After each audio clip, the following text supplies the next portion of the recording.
Hey everyone, and welcome. Have you ever been in a conversation where you just knew the other person wasn't really saying what their words seemed to mean?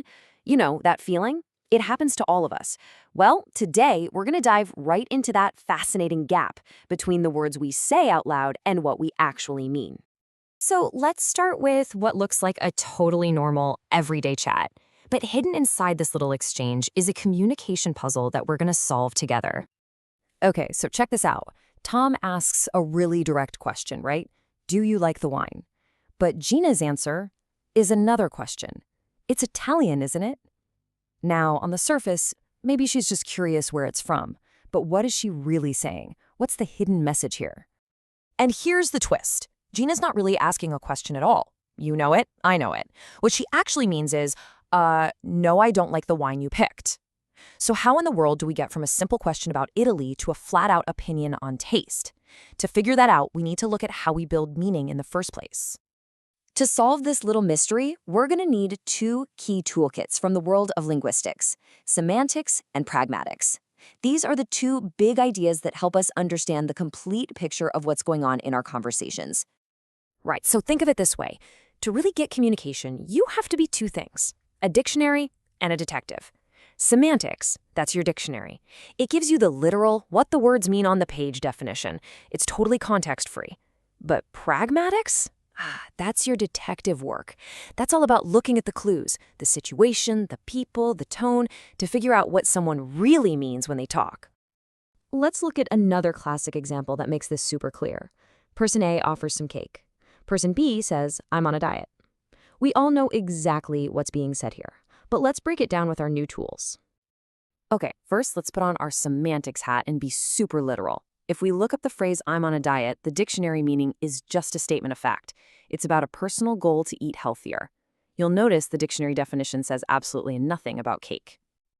But now, let's be detectives. We bring in the context. Someone just offered us cake, and in that situation, the pragmatic meaning of I'm on a diet completely changes. It becomes a polite no thank you.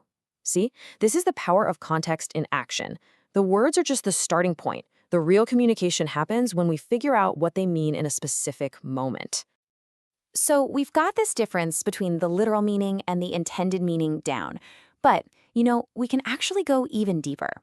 We can analyze meaning on 3 different levels, kind of like zooming in with a microscope. It all starts at the smallest level, with just a single word and its basic building blocks. Then we zoom out a bit to the sentence, where that word becomes part of a complete statement. And finally, we zoom all the way out to the utterance, which is just that sentence being used by a real person in a real situation. Let's see how this builds, using the word remarried. Okay, level 1. We're just looking at the word remarried all by itself. Think of it as a little bundle of information. It contains a few core facts, or semantic features. The subject is human, they used to be married, and now they are married again. These are just the basic, essential ingredients of the word's definition.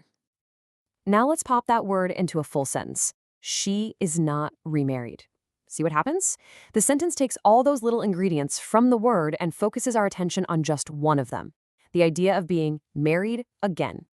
The entire point of the sentence is to tell us that this one specific part is not true about her. And finally, level 3, the utterance. This is where we put that sentence into a real, live conversation. Person A asks, how is the pastor? And person B says, he is remarried. And this, right here, is where things get really interesting, because the meaning suddenly explodes way beyond just the words themselves. So this is where it all comes together. That simple little response, he is remarried, is packed with hidden information. First, you've got the implication. That's the logical conclusion. If someone is remarried, it implies they must have been married before. Makes sense. But then there's the presupposition. That's the background information that we all have to accept as true for the sentence to even make sense. We just assume or presuppose that pastors are allowed to get married in the first place.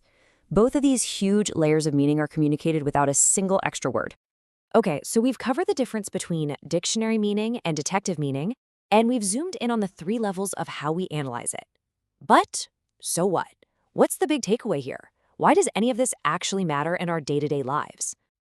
Well, it matters because making sense of each other is not a one-way street. It is a partnership.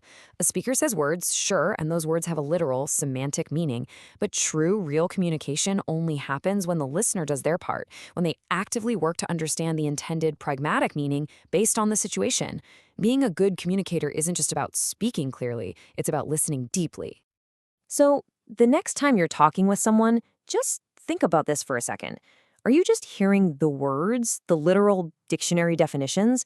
Or are you listening for the context, for the implications, for the real intention behind it all? What are you really listening for?